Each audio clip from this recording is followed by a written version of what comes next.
I'm super excited about this because I think a lot of us have interacted with Akira. Akira is our Most of guest you. speaker today. Yeah, a lot of us have interacted, but we haven't actually talked about Akira's history and where he's been and what his experiences have been at those places. And so today's our chance to like dig up all the dirt and all the deep background that Akira has about his past work experiences. So so Akira knows everyone, of course. And just to briefly recap Akira's background, Akira is a self-taught developer. Actually, he has a good reason for this. He didn't go to university. And the reason why he didn't go to university is because he was training to be a professional cyclist. And so Akira was really into cycling and sport, and he actually moved to Belgium to train full time to be a cyclist. And in that process, I think he realized that it wasn't the professional cycling career wasn't going to work out.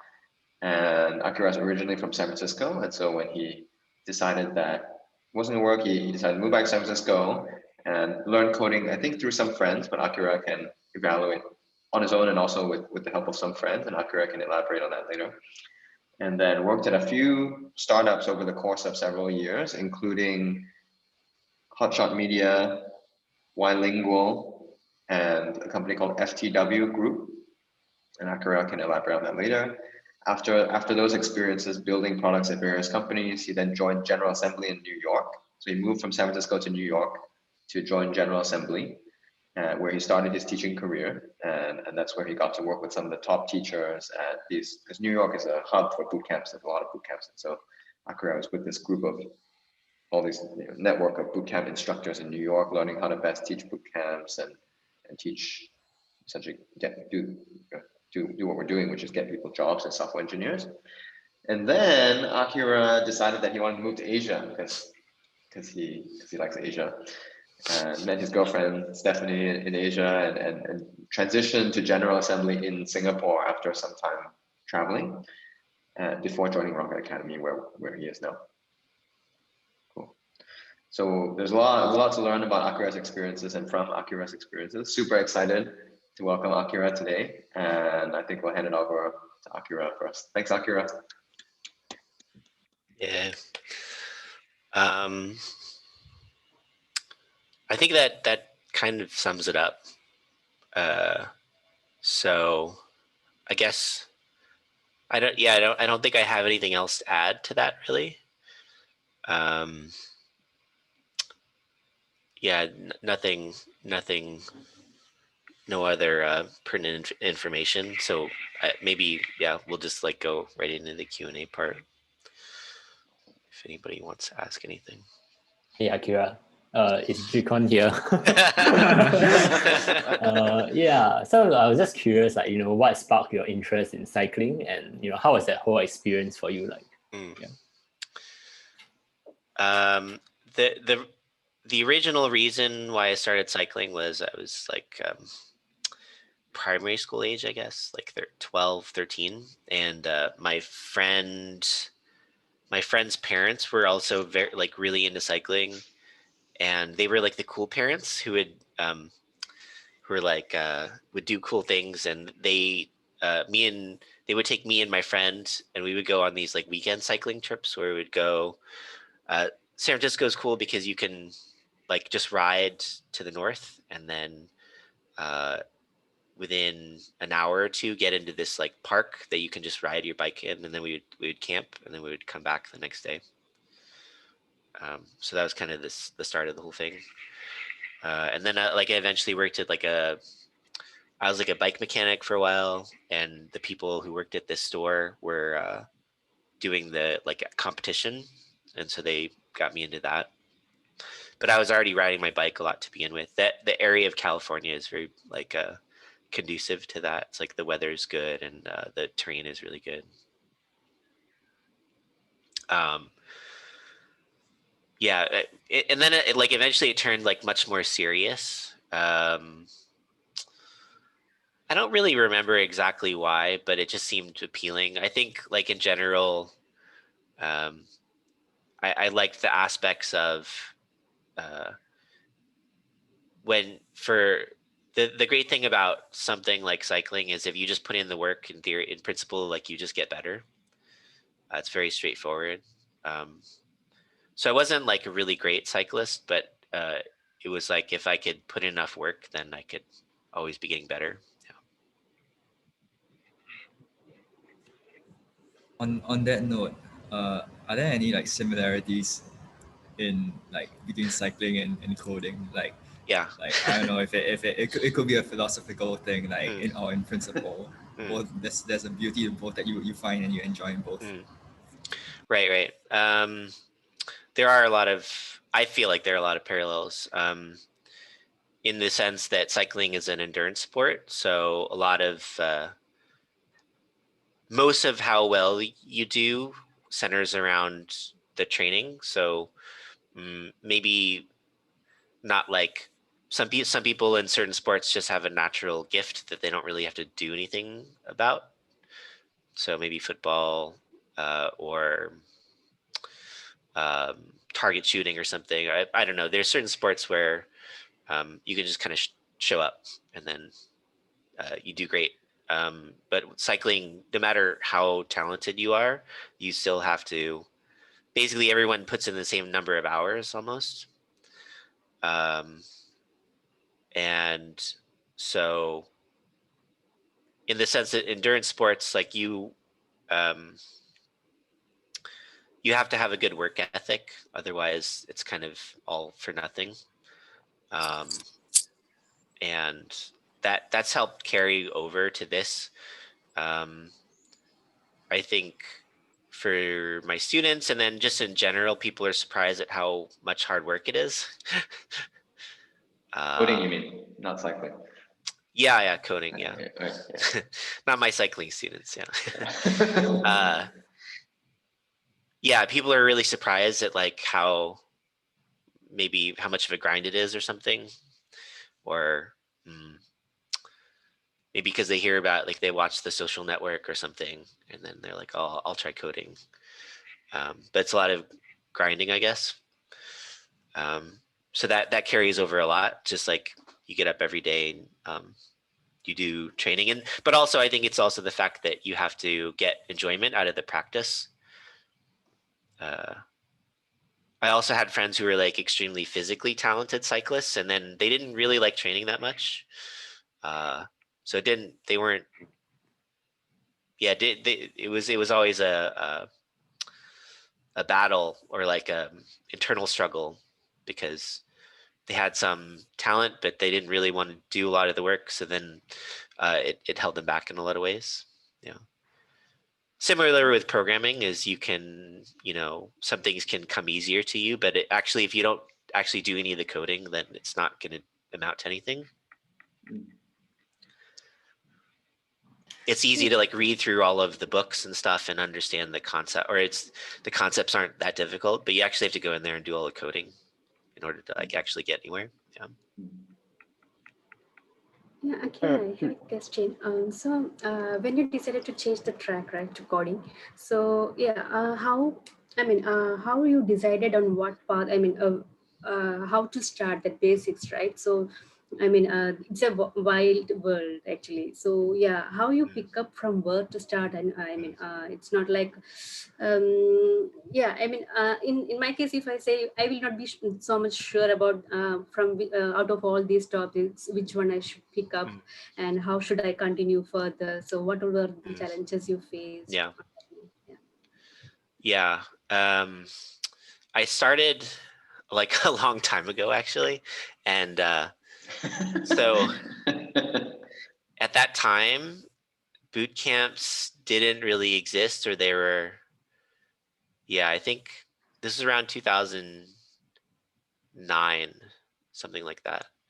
So I think it was I don't know when the first boot camp was created, but it was a little bit after that, I believe. So I had really like no idea what I was doing at all. Yeah. But I started with a little bit of background. I learned how to code when I was a kid, and I just never did anything with it. So I knew I knew what a loop was, and then for a couple years I was doing like maybe a year and a half. I started a CS I thought I might want to do like CS, computer science. And then it got really boring, and then I quit. So This is in high school though. This was right after high school. So I was like, Right. oh, I'll go to university and I'll see what it's like. Oh, you're like Steve Jobs. And then basically like I decided I wanted to try cycling instead at that time. And also like my classes were boring. So it was all the CS stuff with, the traditional stuff, which starts with Java and C++, and then moves on to data structures and algorithms. And I wasn't actually creating anything, and it didn't seem very interesting. This is before everything switched to Python, which is maybe a little bit more enjoyable. But even then, you basically you create programs that in that first part of the curriculum, you create programs that count change, and you run it directly on the command line, and that's really all that they do. And I think, yeah, the programming just doesn't do very much. So I got a bit bored. I was still learning like what a function is and what an object is, but I didn't really do anything with it. And it was because it's not Python, then it's stuck in like your little C++ compiler. So I quit, and then so this is 5 years later, about something like that, and then I came back. So I had a little bit of background. I didn't have any idea what I was living in San Francisco, so of course I had a pretty good idea of where I was going, just because the majority of the demand for work is internet based stuff. So I knew that I wasn't going to go do computer graphics or anything. So there were certain things like that I kind of had a general idea. The other thing is that before I had even decided any of this, I took this PHP class. It was like an evening class. I hadn't even actually decided that I wanted to switch careers, or like this is exactly what I wanted to do. But that was the thing. That was the one class that I was like, oh, this makes sense to me, and it's different from what I was doing in C++, and I think I could like figure out how to do it. All it did was basically build like a kind of express app sort of thing. And I think there was a database, but it was very basic, and it was maybe once or twice a week for 6 weeks. So it was really short. But I also figured out how to do everything. So I was like, okay, like I'm not totally terrible at this. And then after that, I just kind of figured out. Which year was this, to put this in context? The PHP. What actual year, or? Yeah, what actual? So it was like 2009 or something like 2009. that. Okay. So the point where you were exploring the university path was like 2004, 2005. Yeah, it would have been right. Yeah, Okay. that's right. Okay. Yeah. So then after I kind of made that decision after that class, then I just kind of tried to figure out. There was I didn't have any friends. There was no one to ask. I went to some meetups. I mean, actually, the other cool thing about San Francisco is that the tech scene is so big, and there's so much going on that I feel like I picked up a lot of things by osmosis. So you can just show up to events and they're free. There's like pizza, and I mean, the other crazy thing is that basically half the people there are like experts. They're like extremely good. And so you can just talk to people, and people are relatively easy to talk to. And I worked for free at a few places, basically, or actually free. Yeah, like I didn't get any money. And built a few connections, and then at a certain point, I had enough. I felt like I could start applying to jobs.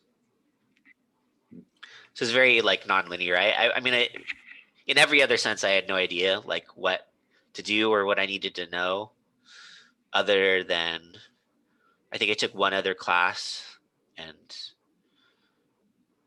yeah, and then just based on like, interacting with people and talking to them and working for free. Yeah. Hey, Akira, what made you like do the switch from like coding on projects to wanting to teach? Like I feel like it's kind of different. So like what like how do you get into like teaching? Like the job offer Yeah. came, yeah, or Yeah, it's really different. Yeah, General Assembly contacted me. That's their like strategy, is that they like get people who are working in the industry. And yeah, it just happened to all work out. Like I was, it just seemed interesting. And also, right, because I've actually never had any kind of structured environment for, I guess, except for the years like in college age. I've never had like an environment to talk about programming. So it seemed interesting. And I mean, I also had an idea that it would be like a good career move, just in the sense that like I it just looks good that you were an instructor. I mean, In case anyone's thinking about instructing here, it looks good if you're an instructor. I already knew that it's fun to me to talk about the part of programming that doesn't involve, the running of a business, like the more intellectual side. So that was just interesting to me already. So, and I don't think I'm probably gonna be. I don't want to like fully transition my career to be instructor only. So I mean, I think that I would eventually want to do the other thing as well, like just the development side. But it's also good. It's a good. The environment is a good counterpoint to dev work, which can be like not very social, and yeah, it's just a different way to work, and your schedule is different. And so I like the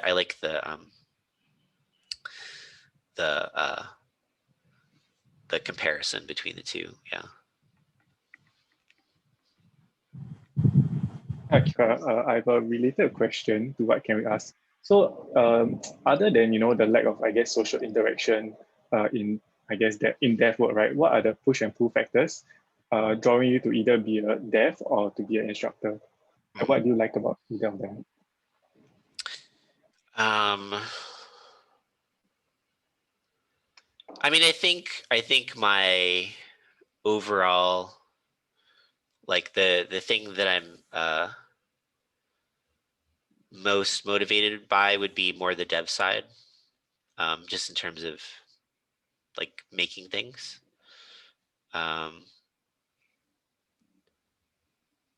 Yeah, and then everything else is just kind of in service of like doing all of the technical stuff. Not to say that I don't enjoy teaching, because I do enjoy teaching, but yeah, I don't think that I would want to. But also, like your options are, my options are more are I have more options doing technical, like dev work stuff, rather than teaching would be like, I would never be qualified to be a university professor, because I don't have a PhD. So but I mean, like, if I wanted to do dev work, then there's a pretty wide, if I wanted to like kind of transition to doing something related, a lot of people that I've known who are older programmers, like they have like an extremely wide range of experiences in the industry. They've done game dev, they've done internet, they've done AI, they've done all this kind of different stuff. So that's also like a really cool, interesting part of it. It's like, I think it'd be interesting to do like game development, or, I mean, everything is a computer. So like, yeah, like it's just interesting that like the options are open.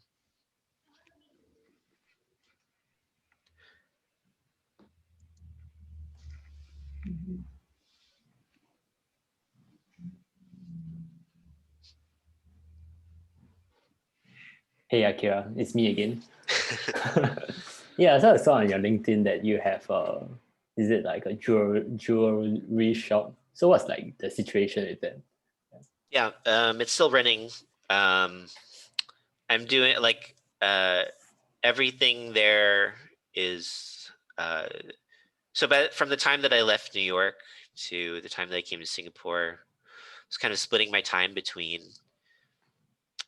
Yeah, the timeline in the LinkedIn is not 100% accurate. I was kind of splitting my time between working for FTW on like a fintech company, and then working on this thing. So building all of the technical side.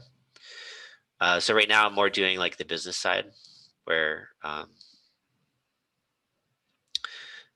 some like Facebook ads, and then like some kind of more partnership type things. But it's currently running. Yeah. So if you haven't looked at it, it's a bit of a long-winded explanation, but it's like customized jewelry basically. You enter in some information, and then it creates this customized piece of jewelry that you can buy. But it's all run in the United States. It's like a US based business. So it's basically me and one other person who's running it. There's like an operations side that someone else handles. Does that answer your question? Yeah, I'm just quite interested to see like how you run it. Yeah. Mm-hmm. It's like you wrote a program to generate jewelry.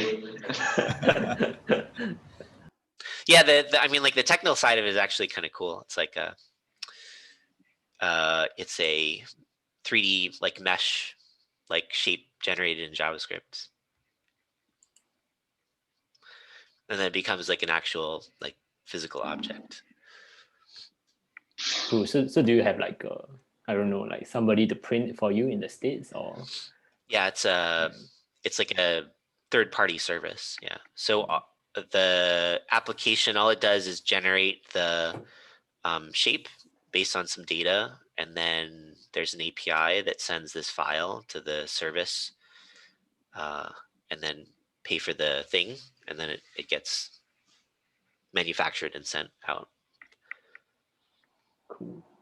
Sounds like almost like a drop shipping business. Not exactly, because they're the business to operations side. There's like assembly and stuff. So unfortunately, it's not that automatic. But almost. Almost. It would be a better business model if it was. Cool, Could you elaborate more on your experiences at the first few companies you were working at? What you mentioned at the beginning that you weren't sure what you were doing, but then somehow along the way you figured out more what you were doing, such that you could work on more advanced projects and eventually become an instructor. What was that process like from, how did that transformation happen? And were there any highlights what were the highlights along the way? Yeah. Well, you can actually see they asked me my very first job asked me to do this take-home assignment, which is in PHP. You can actually see it on my GitHub profile. Nice. It actually still runs. I guess PHP hasn't changed that much. And it was actually a card game. Wow. Yeah, it was a card game that used like Ajax. So no, there's no new ideas. Yeah. And so I just managed to like put that was enough to get me hired. And then career progression. I guess, it's a bit hard to talk about like how things progressed. Yeah, like what were the projects you were working on, and like how did you grow with each project? I see. And at what Yeah. point did you feel like, oh, I actually know what I'm doing? Mm. That kind of thing. Yeah. Well, I mean, the point at which I felt like I knew what I was doing happened like a year or two ago. Okay, that's good to know. Yeah. Um, and yeah, so I mean, the first the company that I worked at first was it was a like a social media gaming company that was kind of like the one of the things that was like in in style Like the in Zynga Silicon days, Valley yeah, at that time. right. Yeah. Uh, This was Hot Shot mm, Media. yeah. And so it was kind of like they wanted to do things similar to Zynga, which made Farmville, if anyone's heard of that. Yeah. And so I worked mostly like front end, not towards the front end, so JavaScript and CSS and HTML, and a little bit of PHP. And I didn't like have a huge amount of responsibility in terms of like the overall direction of things. But I was always interested, I guess. And I mean that I think that's one of the common themes is that yeah, like I always wanted to sort of know more about like all the other technical things that were going on, other than just what I was responsible for. Um, and then the Bilingual was something that I worked on just with like one other person. So So that it was was a like a startup. The yeah, the second job was actually a startup that you started. yeah. Wow. Yeah, but that didn't like end up going anywhere. Just because like we were trying to figure out like a business model for it and like what yeah. So I wrote some code in terms of like how like what it would actually do, but we never figured out like what the business model like something that would really work. But I was already kind of thinking about like how would you start something from scratch and what would you need and all that stuff. Yeah. And then my next project, yeah, well, I guess that's the other thing about tech, but also about Silicon Valley is, you know, you can be put in charge of things like really quickly. There's no seniority is like not really necessarily a blocker to anything. Well, because a lot of these technologies are so new, right? That the people who have more career experience aren't necessarily more experienced with these technologies, so to say. Not only that, but I think yeah, then people don't pay that much. Like there's demand is high, and you can find someone who. I mean, yeah.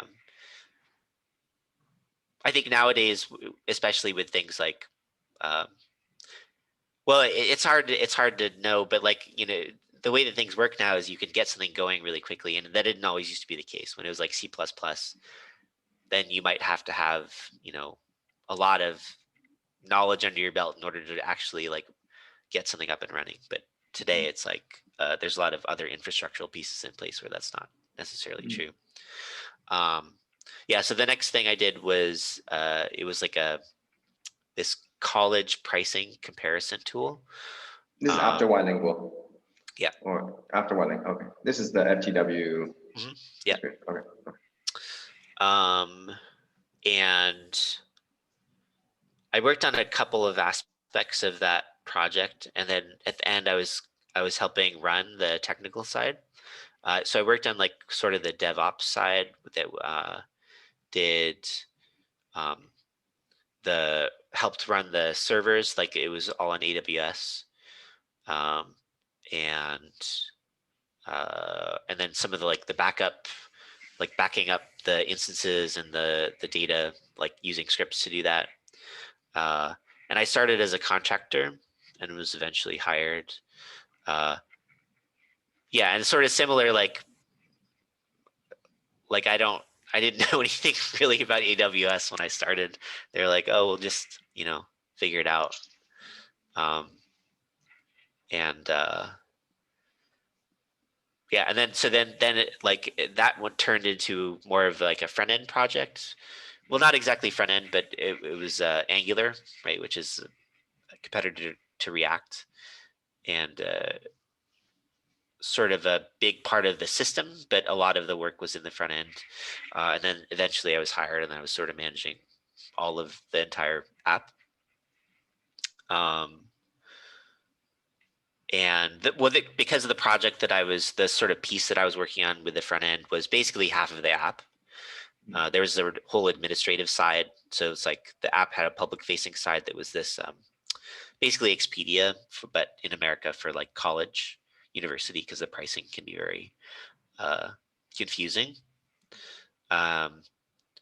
So there was the public facing side, and then there was the back end side, which I was basically working on the entire back end side. So there's a big front end component, but there was also like a big server side component. So I transitioned to like managing the whole thing.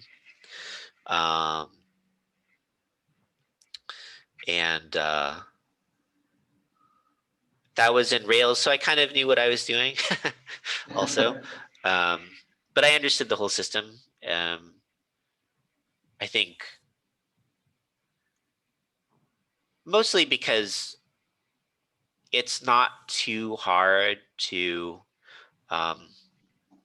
understand everything that needs to happen within that system nowadays. It wasn't a whole lot larger than like any kind of student project. There was just maybe more pieces. It also wasn't what I guess you would be considered in Silicon Valley like true internet scale. So there was no like millions of users. So there were no concerns in terms of like needs to handle X amount of traffic because the audience for the site was like small enough. So I guess I would say, right, the overarching thing is just that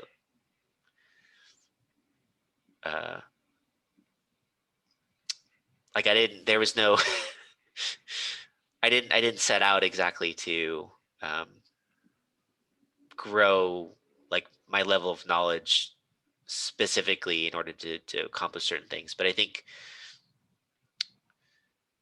I always just wanted to know more about how everything got put together. So eventually, like I could talk authoritatively about what needed to happen, and that's enough, right? Like it's easy to if you're in a conversation with someone that they understand that you understand what needs to happen.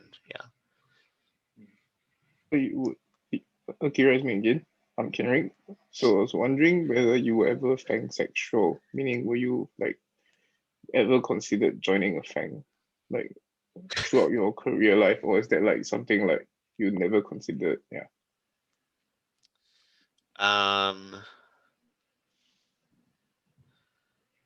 When I started, like I didn't think that I would have been able to, just because, like all of the kind of hype. Later on, then I feel like it became a bit uncool. If you follow anything that's going on in San Francisco, then like a lot of people actually hate isn't too strong of a word, like for all the people who work at these like the really big tech companies. There's like a sort of perception that they've ruined the entire city. Yeah. I have friends who are like really like amazing devs, and they refuse to work there. But I mean, I would like to work. I've never worked on a project that's like a true internet scale, which I think would be fun. But I think like the other thing is that I don't really have any interest in working in a big company in the sense of like there's problems that go along with that. Like just, I don't think I want to work on, you know, Google Voice, like auth flow. Yeah. So it depends, right? Because in the end, the other thing is that I think everyone in Silicon Valley, I guess is a particular perspective, because Google is just another company. Everyone realizes in Silicon Valley that like just because you work at Google isn't necessarily mean anything. Like I wouldn't want to work at Apple on the music, payment subscription, recurrent subscription service. Yeah. But yeah, so I mean, it just depends, right? Yeah. There's plenty of other companies that work at Google scale, and there's so many smart people in Silicon Valley. Like, yeah.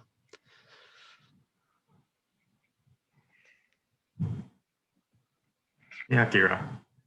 I want to ask, like, how important is knowledge of, I guess, cybersecurity in terms of the job scope of a software engineer? Yeah.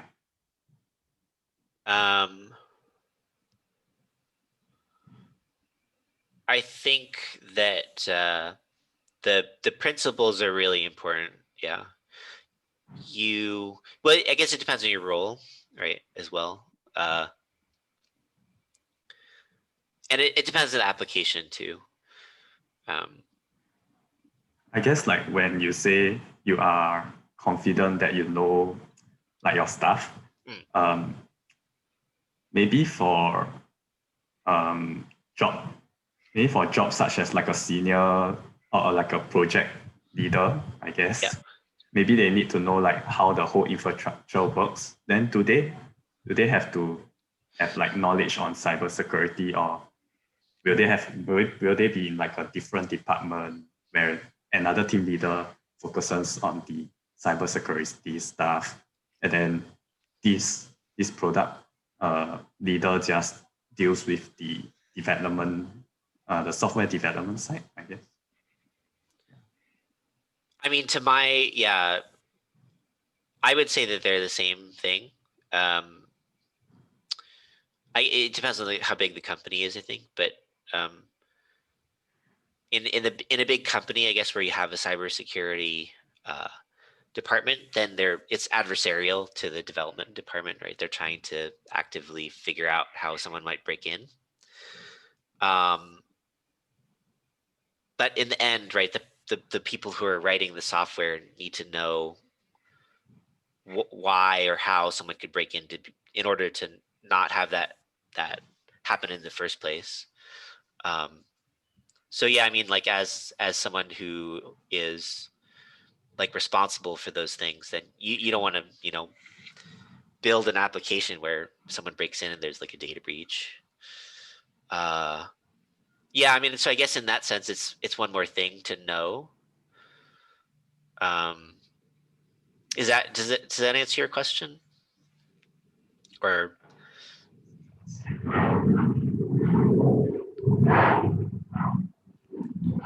I think there's like the low hanging fruit. I think that like basically covers like 90% of all cases. But again, it also depends on, I think it mostly depends on the kind of application. But it's also the fact that all software is going to have bugs. So it's not as if like there's no way to guarantee that something is foolproof. If I were working on like an Ethereum app, I think that's probably the one that's like the highest stakes possible. You're working on some kind of irreversible financial transaction application, then you have to be, you really have to, yeah, if you understand about how cybersecurity works, right, a lot of things that are called hacks, it has to do with like a really, really deep understanding of the system at all levels. and so it's not really cybersecurity per se, but it's just that you understand like all the possible permutations of what could happen in the system. So if you're making something like that, then like, of course, like, you know, you have to be extra sure about what's happening. But if you're making, you know, social network for dogs, then it's not like super important if someone steals your account. Yeah. Depends on what the company needs. Just the rule of thumb, I think, is just learn whatever the company needs, and then you'll be more valuable and more senior at the company. Okay. Yeah, I mean, I think it's just that some software, like the stakes are higher, right? For a given like data that the app holds. Akira, I'm curious if you've ever been burnt out from coding. How long did it last, and what are some steps you took to overcome it?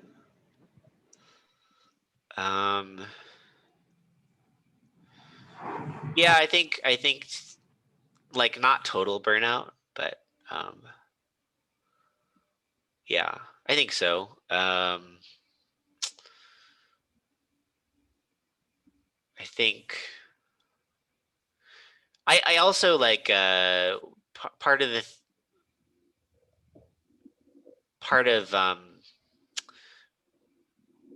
the way that I like to ideally have things is that if I end a job, then the next one doesn't start right away.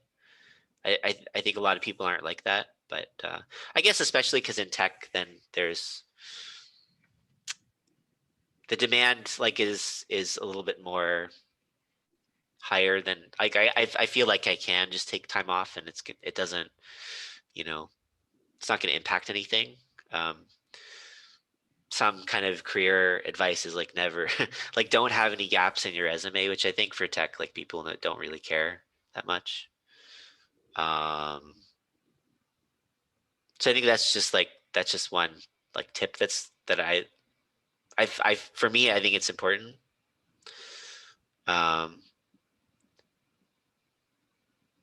Yeah, because I think in general, like I do struggle like with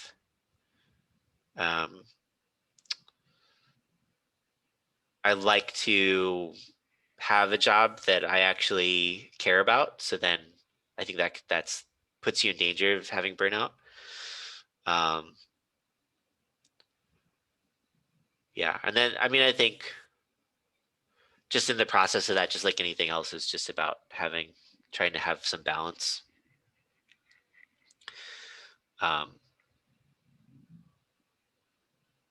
And not feeling like yeah, or also like not putting yourself in situations where you, I don't feel like I have to, or I mean, in my personal situation, I don't feel like I have to work a job that I don't like. It's also true, I think, in software in general that there's a lot of jobs, even though, you know, the perceptions around like ping pong tables and like free lunches and stuff, that there's a lot of jobs that are not good, that like the technical environment isn't good. It's maybe like even borderline abusive. And that like I don't feel like I have to put myself in those situations just to have a job or that I need to go through that to make money. That's also like a big sign of burnout. I mean, I've been in those kind of situations before, like sort of similar or like creeping towards like that kind of environment. And yeah, then I still know that like at the end of the day, I can still walk away. Yeah. Akira, yeah. Sorry, Bina, please go ahead. No, it's okay. Okay, yeah. So since you have quite a number of batches of students already, do you have like a kind of consensus or an idea like where your students like to work at, or how their experiences in their jobs are like?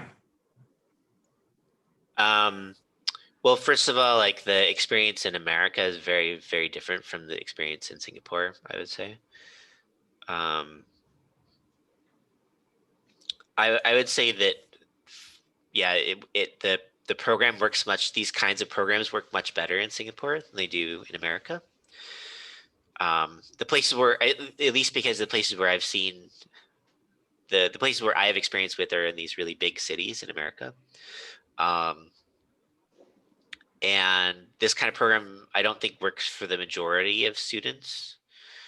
That's because just the economics of it, and also just the way the tech industry works, and also just because there's a much, I think there's a much larger volume of bootcamp students now in America. So in New York, in order to go to one of these boot camps, the students, almost a lot of them, probably the majority of them, somehow pay up front, like pay the company up front or on a payment plan that's like pretty short. And it's a lot more money. So it's like, I think the sticker price of General Assembly in New York right now is $13,000 US dollars. And in New York, then you still have to continue. Nobody lives with their family. You have to continue to live, like pay rent, afford everything. And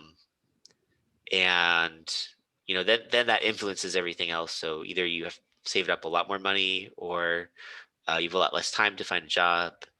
And then in America, there's less room for juniors, I feel like, or there's not a lot of positions that are for juniors who don't, the more typical sort of bootcamp graduate profile. The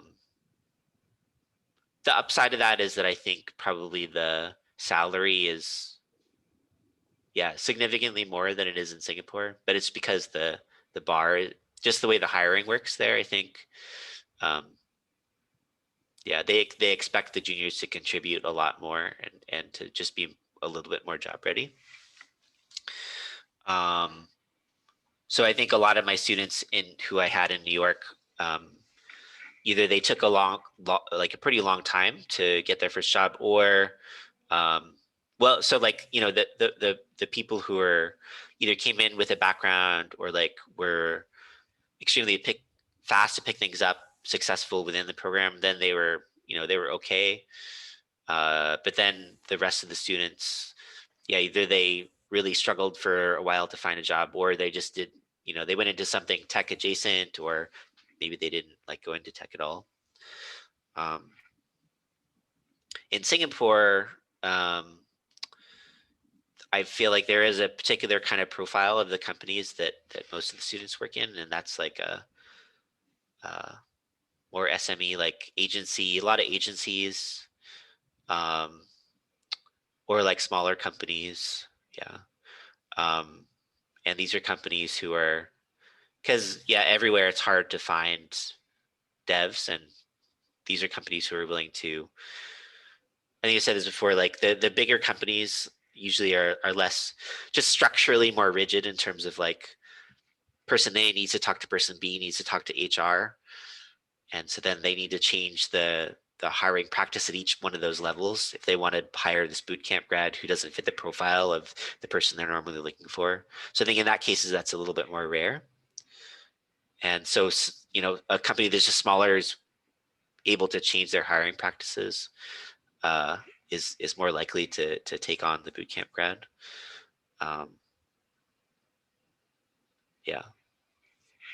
Does that answer your question? Yeah. Also, for your students in Singapore, do you have any feedback from the companies that they are working, like their own feedback of the companies that they are working in? Yeah, we'd love to hear those stories. I don't have any bad feedback, if that's what you're asking. Feedback is also welcomed, so maybe we can take a look at those companies as well. Right. I can't think of any. I can't think of any bad feedback. I mean, there's some like kind of more unfortunate stories. Like somebody went to work at like a travel company right before lockdown. So that was, and then they were only there for like 2 weeks or something, right? And then they were like, oh, we have to let you go. So there's things like that, but yeah, it's been. I think most of the feedback that I've gotten has been very positive, and that's just because like if you hire someone, then yeah, I think most of the time, then they meet the expectations. I've heard some feedback in terms of people who work at agencies, then they just get thrown into projects sometimes that they're like completely unprepared to do. So that's not. I don't think that's that's not bad feedback from the agency. That's like the student complaining to me that they now they have to code in Java. Like starting next week or something. Yeah. Michelle or Zach, did either of you have any questions? I want to make sure you guys get to ask if you had any. Yeah. Michelle, you want to go first? No, that's okay. Next time I ask my question first. It gets asked by everybody else already. Akira, what was your interview process like for the fintech company? Let's see. I think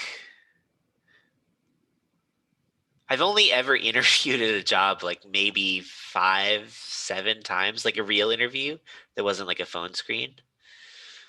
Almost everything else I've done has just been through personal connections. The fintech company was personal connection. Yeah, I think that's pretty normal actually in the tech industry. It's not, yeah, like it's pretty normal to just go somewhere else because somebody recommended you. Yeah. And you don't have to do like, algorithm whiteboard questions. Yeah. I mean, unless right, it's a really big company. Like most of my experience has not been in big companies, but if it's not a big company where they have this rigid hiring process, then, someone's like, oh, I know this person, I can vouch for them. Like they've done this, this, and this, then like you can get brought on like pretty easily. Yeah. All right. I think in the interest of time, we need to wrap up, but maybe we'll have a last question, which is, how would you contextualize the Rocket Academy bootcamp experience? Having gone through that journey of starting from scratch, learning, doing a few projects, improving with each project and progressing in your software engineering career, how would you advise our students to contextualize the Rocket Academy experience in light of what they're going to see after they become software engineers and progress? Like, what should students be thinking about and looking forward to now in the context of their future careers as software engineers? In terms of how to approach a project? Yeah, how to approach learning. Right? People have questions about, should I be learning cybersecurity or AI or DevOps? Right? What should I be thinking about now in light of most likely where I'm going to progress in my career as a software engineer? Yeah. I mean, it's a bit hard to talk about how to have perspective when you don't have any perspective yet, I think. But I mean, I think this is not advice, but I think to me, like the cool thing about, I mean, the reason why I like this job is because you do have so many options open. And most likely things will continue, just the way the industry works and runs will continue to kind of morph and like change, and the focus of the industry might continue to kind of morph and change, right? Because 30 years ago there were no internet, there's no such thing as a web developer, and so I like to think about it in terms of just like building application software that does things, and then it's cool that you can apply that into so many different areas. And in that sense, it's like you're just going forwards and trying to just be strategic to what you want to accomplish. Yeah, based on where you are and where you want to go. Focus on your own interests, you mean? Interest, well, you have to be, you know, if your interest is Pokemon, like you can't rely on like going to work at Niantic or whatever. But I mean, yeah, so you have to be also be just strategic, but that your options are open. So it's not like I have to learn cybersecurity because if I don't, then I won't be able to move up as a senior, or like I'm forced to go in this direction. You'll always, yeah, I think you'll always have options in terms of like, I want to go in this direction or I want to go in this other direction. And I mean, the fundamentals are always going to be there though, right? You're building the system that's broken into these different parts, and they have these properties that'll always look pretty similar in the end. And so as long as you're coding, and I mean, I think that's what happened to me, is as long as you're coding and you're thinking about these higher level concepts about how the system works, then you can just carry those forward. And if I were to work on anything else, like doing game development, then I could still apply some of those principles into the system that I was working on. So I also didn't have a strategy exactly, right? But everything worked out okay. Yeah. Awesome. I think we'll wrap it up there. Thanks so much, Akira. That was amazing. And you, we'll see the Akira. rest of you. Thanks everyone for your questions. Thanks, Akira. We'll see you online and in class. Okay. See you. Everyone. You.